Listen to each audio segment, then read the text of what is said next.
Hello students, আমি Nitish sir জ্ঞানজ্যোতি coaching সেন্টারের পক্ষ থেকে তোমাদের প্রত্যেককে জানাই আরো একবার স্বাগত।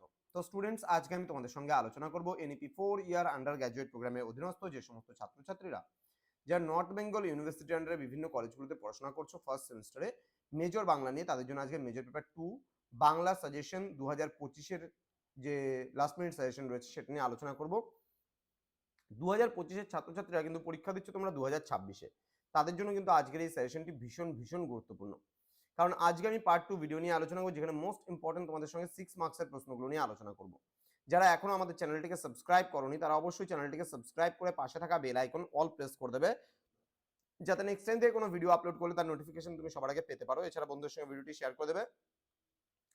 অনলাইনে যদি তোমরা নোটস নিতে চাও, ক্লাস করতে চাও, যোগাযোগ করবে আমাদের অফিসিয়াল নাম্বার 7076398606 নাম্বারে। এবং আমাদের প্লে স্টোরে অ্যাপ আছে পিস্টিকল এডুকেশন নামে, PISTICALL এডুকেশন EDUCATION এই নামে কিন্তু প্লে স্টোরে অ্যাপ আছে। সেই অ্যাপ থেকেও চাইলে তোমরা কিন্তু কোর্স পারচেস করতে পারো। চলো শুরু করছি আজকের ক্লাসটা। প্রশ্নমান 6 এর জন্য কোন কোন প্রশ্নগুলো পড়বে? প্রথম প্রশ্ন, বাংলা উপভাষা বলতে কি বোঝো? বাংলা ভাষা এবং উপভাষার সম্পর্ক এবং উপভাষার বৈশিষ্ট্যগুলি আলোচনা করো। নেক্সট প্রশ্ন, এই প্রশ্নটা অলরেডি আমি 12 নম্বরে দিয়েছি, যারা পার্ট 1 ভিডিও দেখেছো তারা জানো, এটা আর নতুন করে পড়তে হবে না। নেক্সট 3 নম্বর প্রশ্ন, ভাষা উপভাষার সম্পর্ক লেখো, সাধু ও চলিত ভাষার সম্পর্ক এবং পার্থক্যও কিন্তু পরীক্ষায় আসতে পারে। নেক্সট, স্বরধ্বনি কাকে বলে? বাংলা ভাষায় স্বরধ্বনির সামগ্রিক পরিচয় দাও।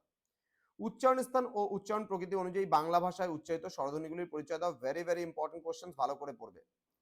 নেক্সট প্রশ্ন, ব্যঞ্জন ধ্বনি কাকে বলে? ব্যঞ্জন ধ্বনির উচ্চারণ স্থান অনুযায়ী শ্রেণীবিভাগ করো। এটাও কিন্তু very very important question. Next, স্বরধ্বনি কাকে বলে? বাংলা ভাষায় মৌলিক স্বরধ্বনি কয়টি ও কি কি? উচ্চারণ স্থান ও উচ্চারণ প্রকৃতি অনুযায়ী মৌলিক স্বরধ্বনির শ্রেণীবিভাগ আলোচনা করো। এটা ভেরি ভেরি ইম্পর্টেন্ট। এই তিনটে প্রশ্নের মধ্যে একটা প্রশ্ন মেজর 2 তে 6 নম্বরের, মানে 6 মার্কসের কিন্তু আসবেই আসবে।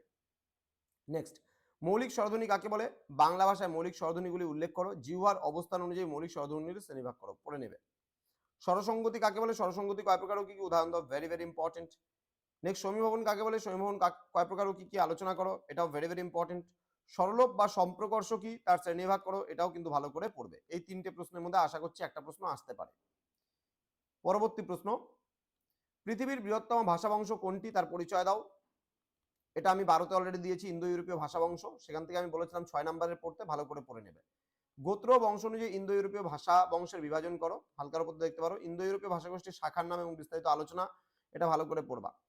টিকা, কেন্তম এবং শতম। বাংলা ভাষার উৎপত্তির ইতিহাস বর্ণনা করো। রূপিম কাকে বলে? রূপিমের বৈশিষ্ট্য। অক্ষর বা দলের সাথে রূপিমের পার্থক্য কোথায়? তো প্রত্যেকটা প্রশ্ন কিন্তু এখানে ভালো করে পড়বা, যেগুলো দিয়েছি। 6টা প্রশ্ন তোমাদের মোট আসবে এখান থেকে। 6 নম্বরে লিখতে হবে 4টা প্রশ্ন, 6 করে নাম্বার, 4 6 24 নাম্বার তোমরা কিন্তু এই জায়গা থেকে ক্যারি করতে পারো। তো এর পরবর্তী পার্ট 3 ভিডিও আসবে, তোমাদের সঙ্গে 2 এবং 3 নম্বরের জন্য কোন কোন প্রশ্নগুলো পড়বে সেই নিয়ে আলোচনা করব। যারা এখনো আমাদের সঙ্গে যুক্ত হওনি, চ্যানেলটিকে সাবস্ক্রাইব করোনি, তারা অবশ্যই চ্যানেলটিকে সাবস্ক্রাইব করে পাশে থাকা বেল আইকন অল প্রেস করে দাও, যাতে নেক্সট টাইম থেকে কোনো ভিডিও আপলোড করলে তার নোটিফিকেশনটা তুমি সবার আগে পেতে পারো। দেখা হচ্ছে তোমাদের সঙ্গে খুব তাড়াতাড়ি আরো একটা নতুন ক্লাস নিয়ে। তোমরা প্রত্যেকেই ভালো থেকো, সুস্থ থেকো। Thank you so much. Thanks for watching after all. Thank you.